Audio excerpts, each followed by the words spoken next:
अतिक्रमण मुक्त विशाळगडसाठी संभाजीराजे छत्रपती आक्रमक झाले। हजारो शिवभक्तांसह संभाजीराजे विशाळगडच्या दिशेने रवाना झालेत। विशाळगड संकटात असून विशाळगड अतिक्रमण मुक्त व्हावा, विशाळगडावरचं अतिक्रमण कुणीही खपवून घेणार नाही असा इशारा संभाजीराजेंनी दिला। विशाळगडावरचं अतिक्रमण हटवावं यासाठी संभाजीराजे आक्रमक झाले असून विशाळगड मार्गावर पोलिसांचा मोठा बंदोबस्त तैनात ठेवण्यात आला। विशाळगड सध्या संकटात आहे।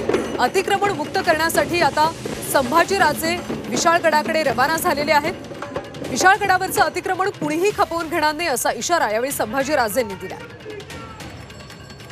दरम्यान विशाळगडच्या मार्गावर सध्या पोलिसांचा सुद्धा मोठा बंदोबस्त तैनात असल्याचं पाहायला मिळतं। संभाजीराजे आता विशाळगडासाठी रवाना झालेत। हजारो शिवभक्त सुद्धा त्यांच्या बरोबर आहेत।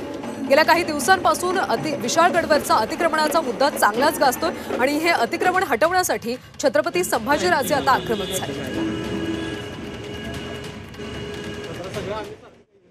ज्या विशाळगडावर संभाजी महाराज असतील, राजाराम महाराज असतील, करवीरच्या संस्थापक तारा राणींची राजधानी होती, अशा ठिकाणी ज्या पद्धतीने अतिक्रमण झालेलं आहे ते कोणी खपून घेऊ शकत नाही।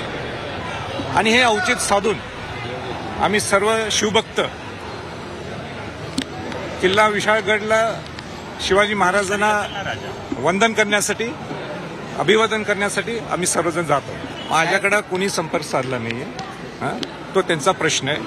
आमचा प्रश्न इतकाच आहे की अतिक्रमण मुक्त व्हायला पाहिजे विशाळगडचं। ज्या विशाळगडनी शिवाजी महाराजांना संरक्षण दिलं आणि शिवाजी महाराजांना अभिवादन करण्यासाठी, वंदन करण्यासाठी आमची जाण्याची जबाबदारी आहे।